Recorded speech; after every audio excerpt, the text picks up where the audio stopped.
Yay! Start. I was following the rules. Good morning, everybody. Thank you for coming out on a Saturday morning to Wondercon. We celebrate Sunday morning. See, I can't even remember. It's been a long weekend. Had a long weekend. We've been paneling all weekend. Yeah. I'm so shocked I have a voice at this point. But I'm so happy to be here. I'm happy you guys are here. And I'm so excited for this panel because there are some incredible women up here, and I can't wait for you guys to hear everything they have to say. So thank you for coming out today. And this panel is supporting women's rights and wrongs in comics, and it's being put on by Lady Comic Book History. Woo! So if you could introduce yourself and tell everybody about Lady Comic Book History. Yeah, hi everyone. My name is Alexandria Callahan. I started Lady Comic Book History as a podcast during COVID because I was bored. And it turned into a book. So if you have a postcard near you, there's a Kickstarter that desperately needs to be supported if you would like to read all about the history of women comic book characters and the women that helped get them to where they are. We talk about women behind the panel as well, comic book writers and artists that paved the way for these characters. I am a staff writer for Temple of Geek, so I also do a lot of comic book reviews and things like that. And then on my own website, we do lots of just pop culture analysis all across the board, film, television, an occasional video game if I play something. But yeah, that's my thing, is women in media in general. And since I will be asking the rest of the panel to do this in their introductions, I'll have you start us off. We did a promo video, and I say we, which is you set up a promo video and I showed up. It was fine, I put clothes on. So my question for everybody is, we shared like what women in comics or even in media, pop culture, because I did an anime character. She's from a manga, it's fine. That we're like really attached to her, that we really love. So if you could share that in your introduction as well, just for anybody who didn't see that promo, so they have a little insight to who we are. Wanda Maximoff is my wife. She's only referred to in my house as wife. If I say wife, my roommate and my husband know what I'm talking about. So I never actually started reading comics until Age of Ultron came out. Wow. That was 2015. But that's how I was introduced to Wanda, and I loved her immediately. And I went down a rabbit hole, and now I own 235 of her comics out of 1,500. We're getting there. And I just went down this rabbit hole of women in comics, and that's kind of what started it. That's when the hyperfixation started. But Wanda forever. Thank you for sharing. We'll start here and then work our way back that way. Alright, hello all you glorious people. Thank you so much for being here. This is awesome. My name is Sabine Fahim. I'm also known as the Hijabi Bounder on all social media. I do cosplay, I do entertainment hosting and press. I talk about inclusion and representation in media and advertising and marketing for pop culture. I do style and fashion on the carpets to kind of bring attention to South Asians and Muslims in this space. And my comic book superhero right now that I really am attached to, who I also want to get all the merch for and anything else that's out there, is Miss Marvel. Oh yeah. She did it. She did amazing, incredible things for me and people who look like me. And I think seeing her and also her best friend, Nakia, who is in hijab, was absolutely incredible. Changed my life. That show changed my life. It was the first time I was on a carpet. It was the first time I cosplayed somebody that I didn't have to change the outfit for to include a hijab. I just cosplayed Nakia, and it was like I was just being me, and that was absolutely incredible. So I'm hoping and calling for more of that across the board in entertainment, and hopefully more Miss Marvel. Fingers crossed, guys. Avengers Doomsday, we'll get some Miss Marvel. She's the first MCU mutant, so she'll Yeah. be here Yeah. more going forward. Hi, I'm Tamara Brooks. Hi, Tamara. Thank you all. I am a pop culture expert. My specialties are inclusion and representation generally, but also just dumb stuff. Not dumb. Fun, yes. Silly. Yeah, whimsical. Whimsical. Yeah. I mean, There you go. dumb doesn't, I I will go too deep on things and then also not at all. It's a nice range. Anyway, also I am a writer and a entertainment journalist. I have had pieces in Den and Geek, IGN, like a lot of places. And I also was on radio for BBC for a couple times, so I dabble, I'm international. My favorite all-time character is thematically Wonder Woman. She is my patron saint, and I have a lot of big feelings about it. Hi, I'm Magical Girl Marina. I'm a cosplay and fandom content creator. I've been doing cosplay for 13 years and panels for 12 years now, so very happy to be here. My favorite character, I'm gonna split off because two of my favorites have already been said, Miss Marvel and Scarlet Witch. So I'm gonna go with a manga and anime character, which is Utena Tenju from Revolutionary Girl Utena, which is my favorite anime of all time. I recommend it highly, but also like be aware there's a very extensive trigger list. It's a lot. But she is a character that I saw a couple episodes of the anime when I was far too young for it, but before it got really dark. And I was just enchanted by this pink-haired girl who was fighting with a sword for the girl she loved, and I was just like, I want to be that. And you can't see it, but I do have pink hair under here because of that. And I love her character. I love the nuance of how her story is told, and the story in which she exists. So yeah. And I'm Alex Catherine. I'll be moderating the panel today. And I am the host of the Welcome Party. It's your exclusive invitation to pop culture. We're on Twitch, where we just do intros to anything pop culture. That way, if you're running into a lot of gatekeeping or you don't know where to start or it's a little overwhelming, you're not on that journey alone. We can take that journey with you. And we have a lot of people in our Discord who will let us know, hey, I'm trying to get into this thing. That's how I ended up on Bluey, which I love. Because an adult was like, I want to watch this, I don't have kids, and everybody's judging me. And I was like, great, I don't have kids, let's do this. And we went through Bluey. So it's anything you want to jump into, we'll jump into that with you. And then my character I went with was Mama because she is a mess in the best way. She is absolutely intelligent and has no emotional intelligence all at the same time. And so it's just her journey through, and I love it. But it's not about me, it's about these incredible women up here, so I'm going to shift us over. You're one of them. Yeah. Now this is Ladies Comic Book History. Oh my gosh, I'm struggling this morning. This is your first panel here at Wondercon. It is. Yay! So this is a passion for you, obviously. And as we were even just talking, I think our very first dinner, and we were bonding over things, and then all of a sudden you and my husband went on a whole, like, every comic book and every character, and I sat there watching you guys go through all of it. One of the things that kept coming up was tropes. And so I want to start us off with that because in comics, obviously, tropes just kind of recycle over and over again. Yeah. But what tropes are about women in comics that you absolutely love? When it comes up, you're like, yes. There's so many more that are on the negative end of this. I know. We'll get there, I promise. We gotta start with the positives. There are a couple of tropes that I really like. There's very often this moment in comics that a trope that does only affect women, I think. There's a moment when they like awaken the rest of their power, and then you get like a full panel or like a full page picture of just them in like a power pose. And it happened to Captain Marvel, it happened to Jean Grey, it happened to Scarlet Witch. I don't remember Spider-Man ever having like a yes, I'm Spider-Man moment. Like that, like framed like that, but I kind of love it. I'm like, you know what? Yeah. Great, no. Go get them. That is kind of a trope that reoccurs is she's powerful, now look at her. And I'm okay with that one. And I'm gonna shift you over now. What is a trope you absolutely hate? And see, keep this in mind because it's coming to you guys as well. Okay. Only one out.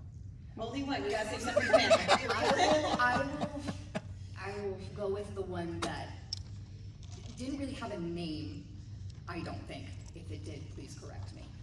That I came across in my research and have dubbed the overpowered woman trope. When a woman is deemed overpowered, she is also deemed mentally and or emotionally unstable. And it only happens to women, and it happens just Scarlet Witch and to Jean Grey and to Raven and to 8,000 other characters, but the reason it's bad is because when that woman is returns to stability, she then loses access to all this power. She is either killed, completely depowered, or just returned to her normal state.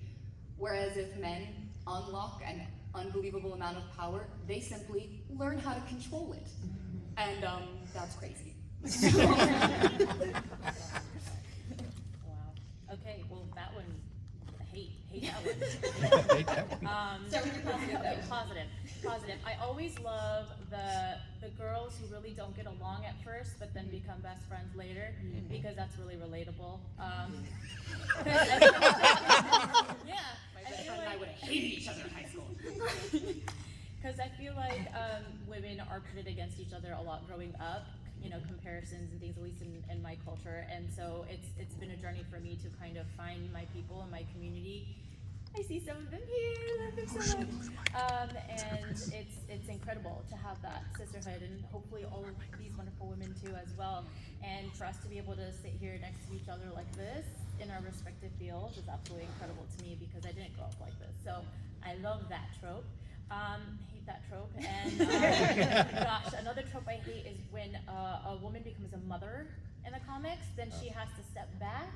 Because if she's doing that and that, like is she being a superhero and a mother, she's not being a good mom, or she's not being a good superhero. She can't do it all. But She's we always can. the one that questions it. Yeah, but we can, because we do every day. All the Batman's moms never out there. questioned it. He's got 8 million kids. And he doesn't even know them. So Yeah, adopted and otherwise. seriously. So I definitely don't like that one. Yeah. Yeah. I mean, in all fairness, I don't think Batman is winning like a father Of the year award. Probably the year award not happening for Batman, but I do agree with He you. doesn't get a hate club for it. Yeah, Right. no.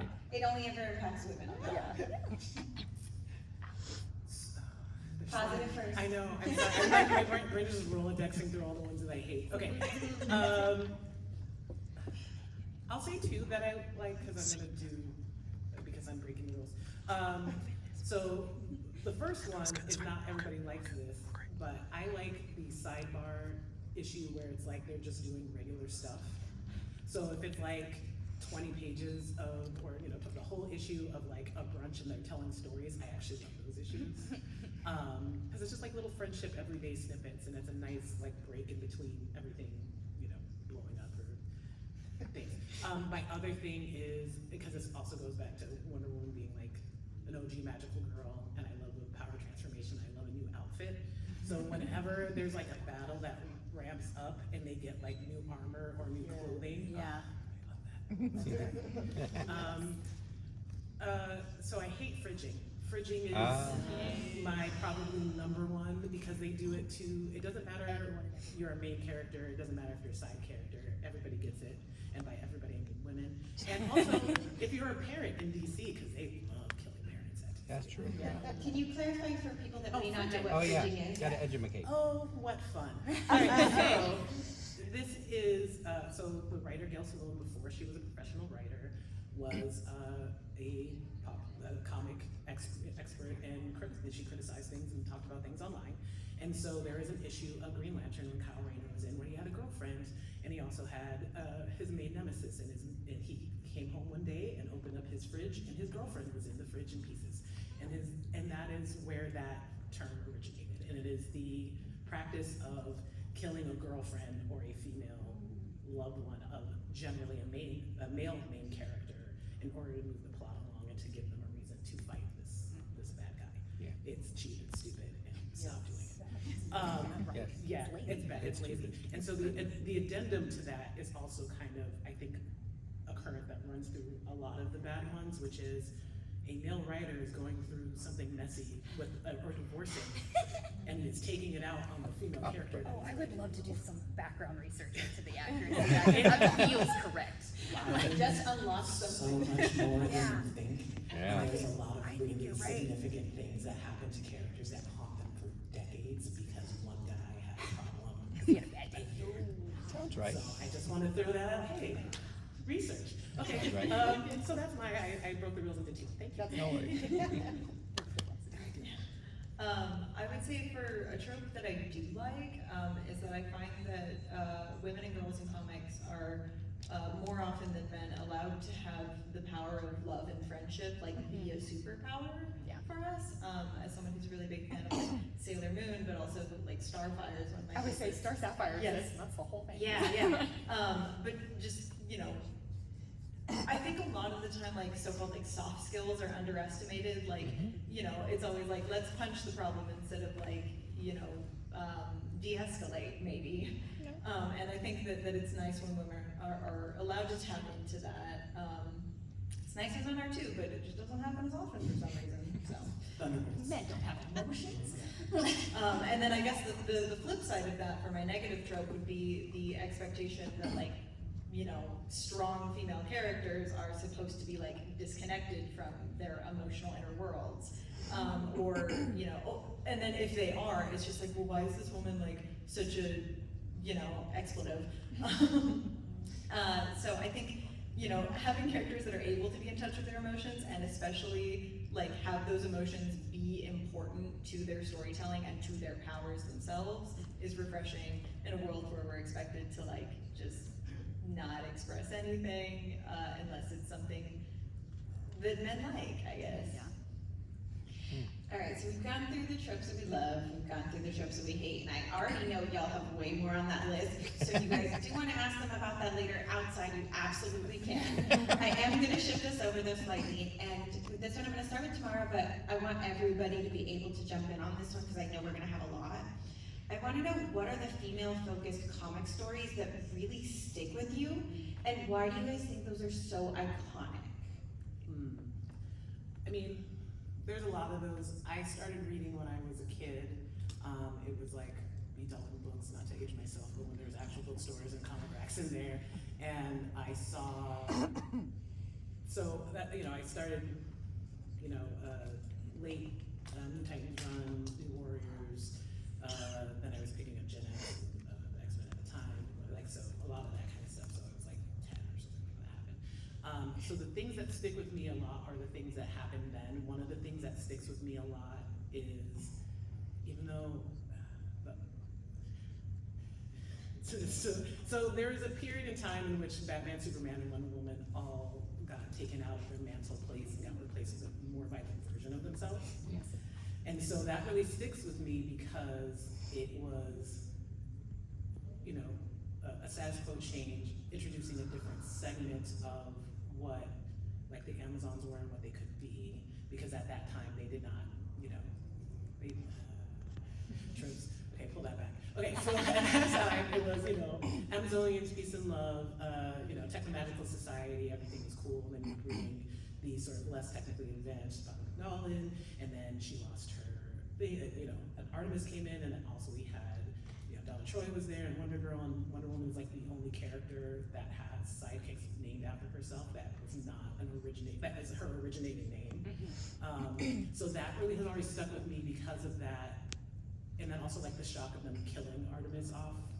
She got better, but it's comics. It got better. So that sticks with me, and then also a lot of sort of the arcs and sort of ups and downs of Storm, because that's another character that is like, she's an Omega level mutant, but also the powers of a god, basically, and then she gets depowered, but they did a good job at like making sure she wasn't she was still powerful, you know what I mean? Right. So she's still a good fighter. She fought Cyclops for her leadership of the X-Men, won. Fought the leader of the Morlocks, won. The Morlocks. Good Now then she stuff. went to, Storm is great, then she went to Mars, found some mutants on Mars, then beat their seated queen, and took over this queen of the Mars mutants. There's a lot of stuff, and then she stayed, and then she like, sorry, there's a lot of stuff. Anyway, I'm sorry, what was the question? I think you answered it. Actually. Yeah, That's a so good these one. are like the things that I like. I like a challenge to a powerful character, but I don't like them being changed out of character, or being changed to have decisions get made that don't make sense with their arcs. Sure. Like, on the flip side of this is Tom King's Wonder another thing that happened was the Max Lord next Saturday thing. I don't care for that as a development, but I can't argue with it from, at least they built it from a story perspective that made sense. Superman compromised. She put the lasso of truth over Max Lord, and he can't lie, and you're gonna have to kill me. And that was true. And unfortunately, that's what she had to do. And I appreciate that that was a choice that got made. I appreciate that they put it in a proper situation in which that was the only way that it would be justified. But I don't love the reverberations of it, because I think a lot of writers have a hard time developing something beyond the shock value and understanding why something is shocking, and they just take the like surface emotion of it. And yeah. No, you're right there, you're good. I will repeat it because I'm gonna send it over to Marina and then we'll bring it back this way. But the question was, what are the female-focused comic book stories that really stick with you, and then why do you think that they're so iconic? My brain is still in like manga mode for Manga is very female. and this is true. I feel like Sailor Moon was one that stuck with me, you know, because I saw the original American dub at like 5 years old, and it was ridiculous and not very good. And I'm really glad that they redubbed it as something closer. But in the manga, I love the art style that Naoka Takeuchi uses, and how it's able to be so delicate for these characters that are so unbelievably powerful, and that so much of the story is focused on like them relying on and trusting each other. And so I think, you know, there's a part towards the end of the last arc of Sailor Moon where, you know, the big bad has like essentially killed off like all the other Sailor Guardians, and there's a moment where she, you know, is almost like having like a dream sequence of like, of everybody coming to her and being like, yeah, this was all part of the plan, and we didn't let you in on it because you're such a crybaby and you don't know how to do this stuff on your own. And it's kind of her like, you know, trying to make this safe place for herself when her friends are gone, but then ultimately she has to snap out of it and be like, no, like they need me, and the only way that like anybody has a chance of surviving this, or maybe my friends can come back, is if I suck it up and just do the right thing. And that's what so much of Sailor Moon is that like she's a crybaby, she's, you know, she's a teenage girl, she just wants to be a normal girl, but her endless power of like love and her care for every living being makes her like canonically one of the strongest characters in like any media ever. I don't want to hear anybody bring up Goku right now because he would flatten him. So I think being able for like her, for her superpower to be love, you know, because like all of the different Sailor Guardians have their own like elemental power, as it were, and hers always comes back to like love or and the transformative power of it. I think really stuck with me as a kid who didn't feel like she had any particular like inclined talent, that I was something that I was like particularly like good at or had like worked to be really good at. But I always felt like I'm really good at like just making, or at least I like to think I'm good at making people feel seen and heard and cared for, and that's something that I really strive to do, and that comes back to Sailor Moon, I think. Very cool. All right, Sabine, it's coming to you. All right. All right.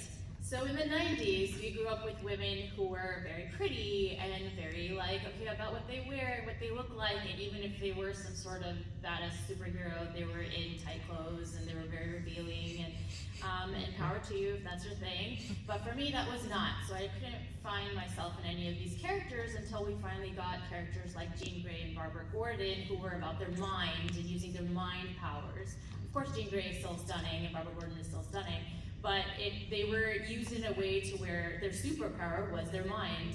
And so those are the stories that really stick out to me and are iconic to me for that reason, is because, okay, you know, you can be a smart girl and that can still be your superpower, and people can still fall in love with you, and you can still have a family, and you can still have a whole character arc, and you can become someone's entire brain, because when Barbara Gordon becomes the Oracle, she basically is Batman's brain. So I love those, and of course that kind of spilled into all of the other awesome mutants that we got, and some more inclusivity and representation. Obviously Storm is iconic. We can't talk about brown people in media without talking about black people in media, especially black women. So thank you so much to all of the black characters that came before, because I always want to give that kudos.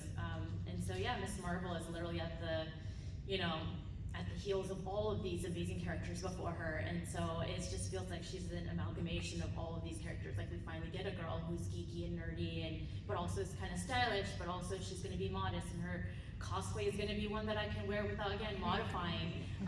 So yeah, those are the characters that really stand out to me, and that's why I find them iconic.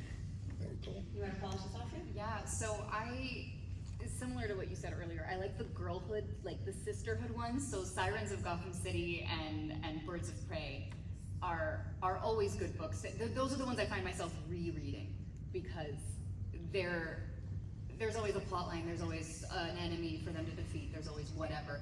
But the core of that book is how the women interact with each other, and especially in Gale's first run of Birds of Prey, they did not like each other at all. Oracle was like, you're gonna work together and you're gonna deal with that. And they end up being besties by the end of it, and at least having a mutual respect for how each other handles conflict and violence. And I really love that. And to that token, I really love Golden Age Wonder Woman. I love the original runs of Wonder Woman. Those were my favorite parts of researching for my book, because they were genuinely so good. Because talking about sisterhood, Golden Age Wonder Woman has essentially a team of women that come help her whenever she needs, and they can kind of just sense when Diana needs help. They're called the Holiday Girls, and they're wonderful. And they're led by this very round-faced, pudgy kind of woman who is just, they as a group defeat whatever men captured Wonder Woman or her love interest or whoever they were saving at the time. It was just a group of women coming together to solve the problem, and I love Golden Age Wonder Woman, so that's a problem. Shout out to Etta Candy. Yeah. All right, we're gonna switch this a little bit here, the vibes. I'm gonna start with Sabine.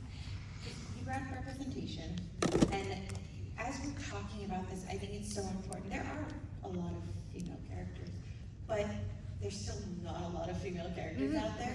And so what I kind of want to know is, what do you think is lacking about female representation in comics? Where do I start? How do I know I started with the right person? I mean, just more people who look like me, please. I feel like let's talk about numbers and people who would audiences, right?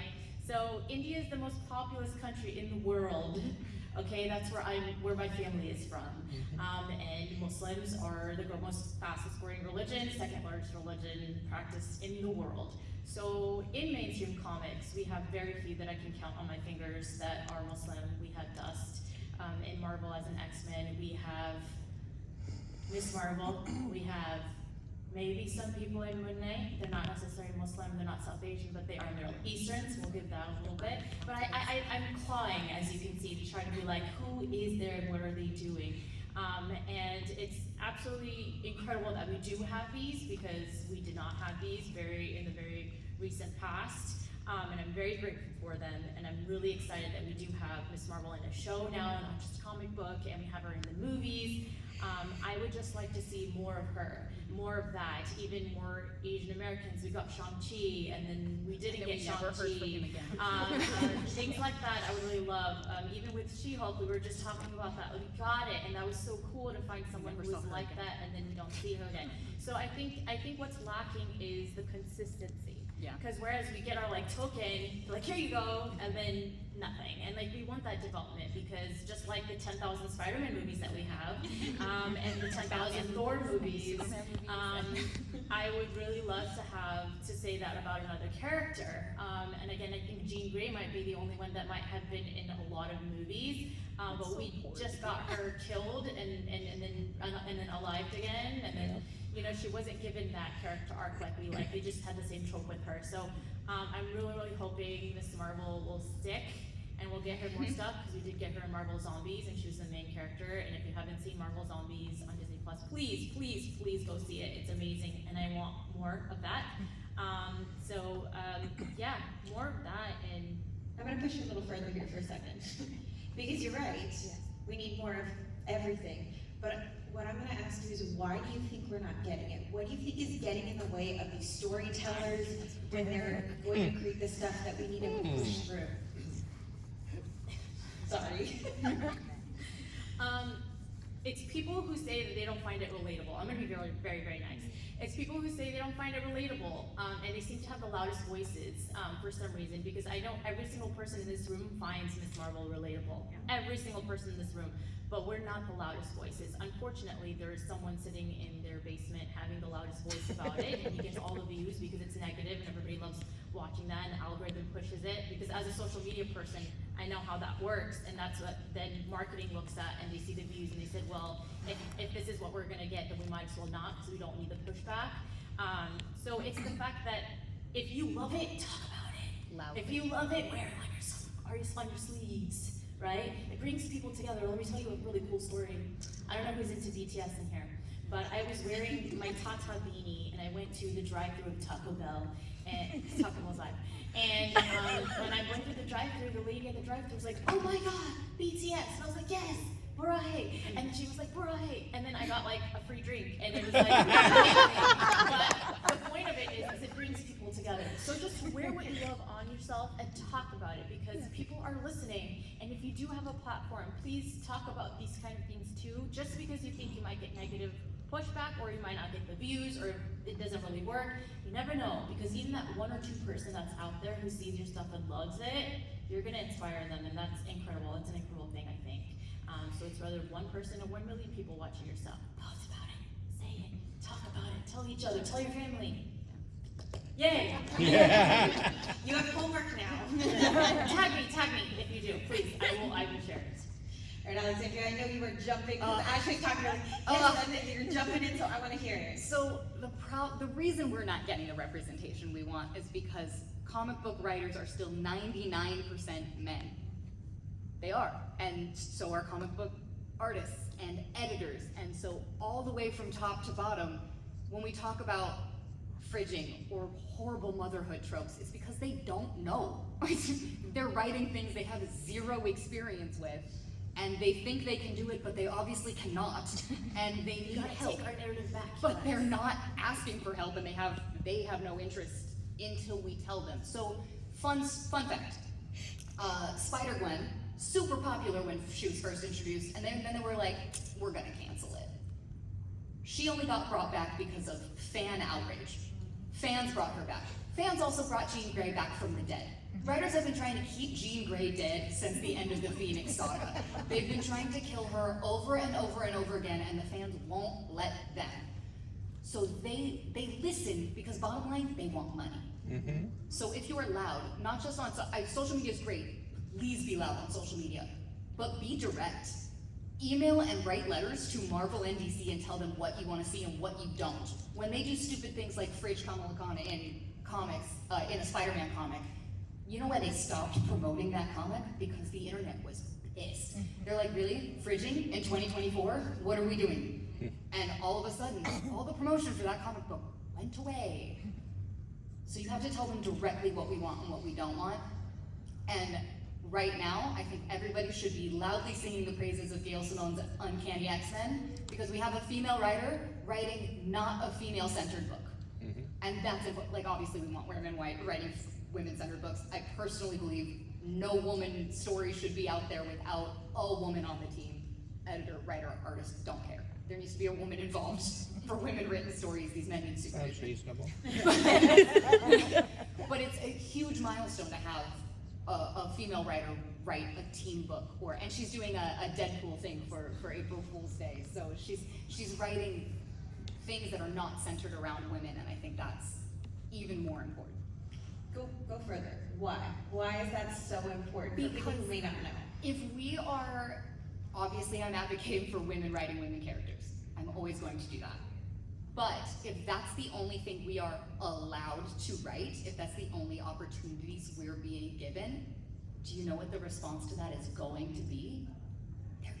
There's gonna be less women characters. Yeah. They are going to start cutting women-led books. So women need to be given the opportunities to write for anybody they want to, so that more women are just allowed in the space to create opportunities. Yeah, I mean, guys got to do that for so long, right? Yeah. Or just all of human history. I'm gonna kind of extend on that a little bit because it's a panel about female characters in comics, but this, I don't wanna say vilification, but this sort of dismissal of things that women and girls are interested in does extend to male characters because Nightwing is one of the most popular characters in DC, has been for years. Do you know how many times they have tried to kill him? They've tried to kill him so many times. Dan DiDio, who was in charge for a minute, not only He's the king of trying to kill characters. but not just characters, sidekicks. He specifically hated sidekicks. That is why they killed all those Titans during that run.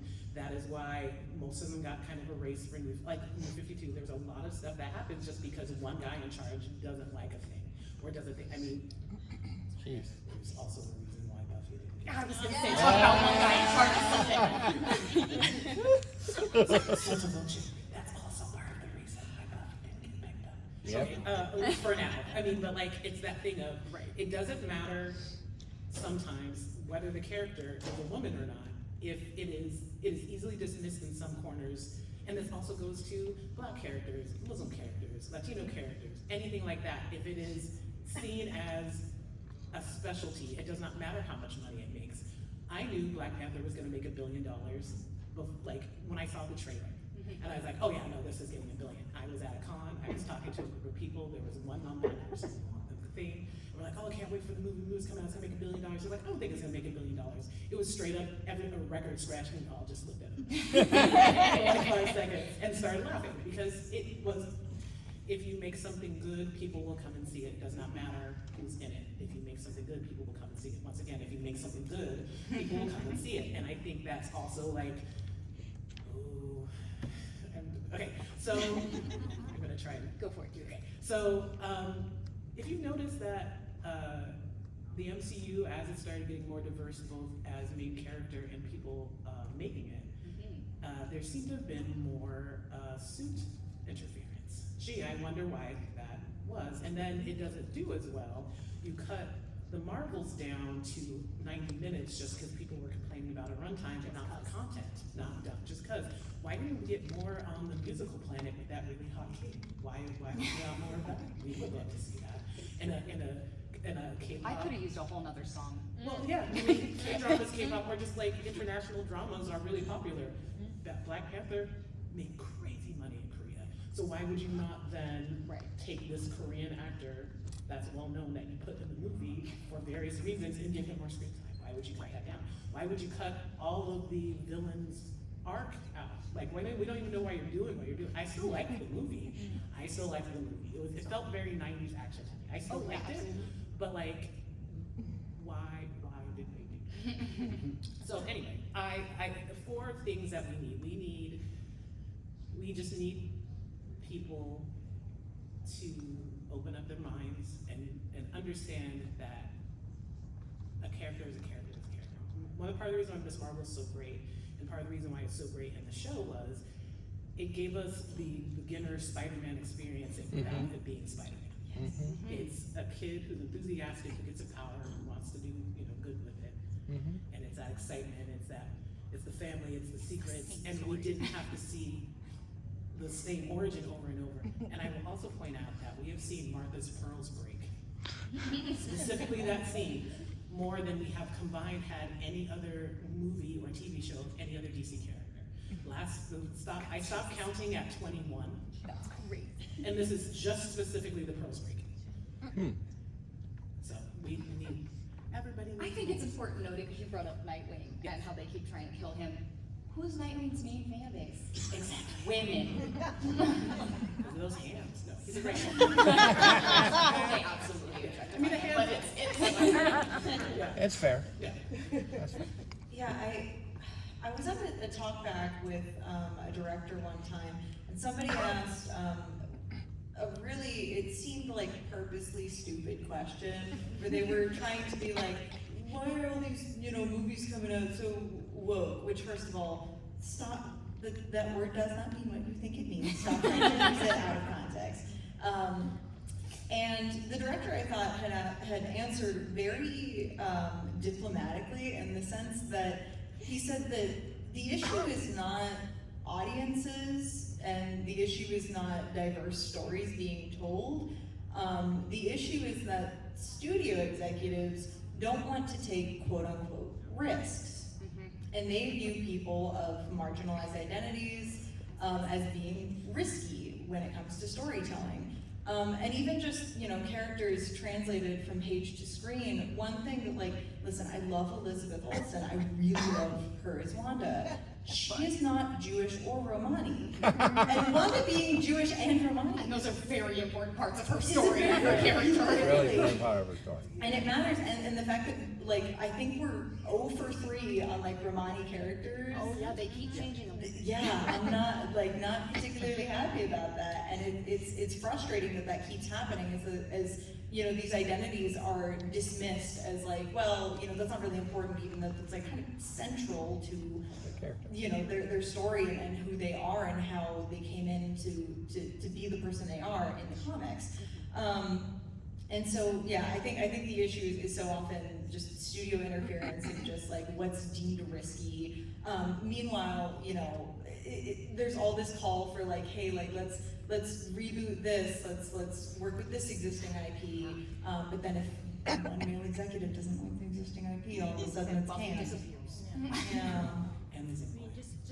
Just bringing it back to, we gotta take our narrative back. We gotta take this authentic storytelling by people part of that story, right? That's what we have to do, and that's why I'm really excited that Sana Amana is part of Marvel Television right now, and she is pushing this, but again, she is one person, and so she needs an audience behind her, and again, going back to, talk about it. Yes. Cosplay, Yes. show Talk about it. And any character that you love, do it. If you want to see more, be that person just for a little while. Go out there and feel it. You don't have to be, and I'm saying this as a brown person, you do not have to be brown to love Miss Marvel. You can love Miss Marvel, you can wear her shirts and her merch and whatever. Cosplay, maybe not so much, but wear her merch, watch her shows, buy her comic books, talk about her, say how much you love her, because every time I get someone who comes up to me saying that they've seen my stuff online, and they're not South Asian or hijabi or Muslim or Middle Eastern or brown, it's incredible, because I'm always striving to be relatable, but sometimes this is just our reality, and I can't be anyone else who I'm not. Yeah. So, I do want to say that you are welcome to cosplay anyone respectfully. yeah. Right. Yeah. You can do. Be smart about it. Please don't do blackface. Right, just, I know people have if you need to darken your makeup to do it, don't. Well, you don't have to. You don't have to. Don't but do that's that. Have to do that because they have other things. Like it's not just. There's a whole outfit get that it. they have that we know. They have costumes for a reason. We know those things. Like Very iconic. Yes. please. I know you won't do it. We've- I know the people in this room won't do it. I know.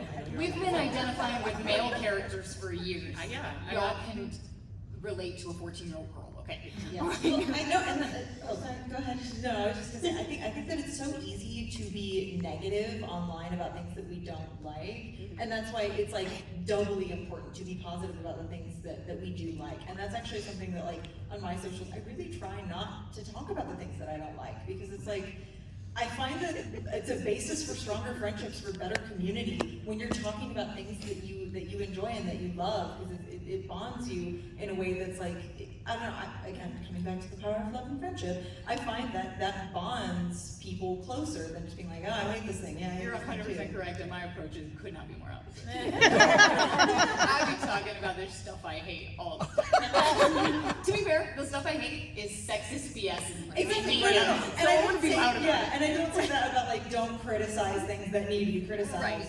But yeah, no, absolutely. Like yes, just shouting +1 on that. Yeah. Talk about the things that you love, because not only is it good for the things that you love in terms of like getting it more money and getting it further along, but also just like it helps you in your personal life. Like make friends. Yeah. I'm gonna give everybody, yes, I'm gonna give everybody homework with this too, as I know we're gonna wrap it up in a second, I promise, Leah. But I do wanna give you guys homework, watch something that you're not a part of, or read something that you're not a part of, not your culture, not your world, and then find your connection, because I promise you that we do not have the same background on this stage, but we do have a connection. and that our cultures intertwine. There's so many things like my culture is food. It's love with food. Oh, something bad happened, let me feed you. Oh, we're celebrating, let me feed you. I'm sure I am not the only one on the stage that can say that. I'm Greek and Mexican. My love language. That is so I would say cooking for my family is I'm my a love muffin. language. Yes, it doesn't have to be you exactly top to bottom on that screen to find your connection. So that is everybody's homework. Find your connection and then find the things online and comment about that connection and that story and that love, and I promise it's gonna build that voice. Yeah. So with that being said, because again, I know we're gonna get that sign, we're gonna wrap it up, so I'm gonna start over there with Marina. I'm gonna have you guys share where people can find you if they wanna know more, if they wanna hear more, because again, incredible voices everywhere. So we're gonna start over there, work our way back this way. Okay, you can find me at Magical Girl Marina on pretty much every social media channel. I'm most active on Instagram, YouTube, Twitch, and TikTok. All just one word, Magical Girl Marina, Marina like a boat dock. So. I am on most things at Misfits Tamara. That's MISFITSTAMARA. I'm taking a little bit of a social cleanse for a minute, but we will be back to live skying things and all that in a minute. I'm at Alexandria Callahan on most things. Threads and Instagram and TikTok are my most frequented, and then that Kickstarter postcard. It's like the plug. There's a book, please buy it. I am at the Hijabi Bounder on every platform possible, and if you don't remember that, you can take a picture of this, because I will show up if you put in Sabine. Sabine, like the Star Wars character, but with 2 E's.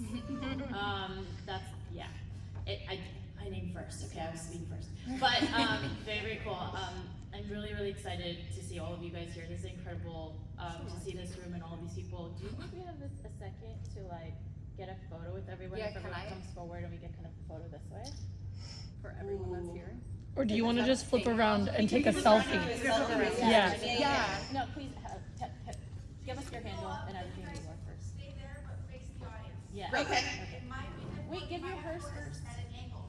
That's fair. Oh yeah, I'll do mine.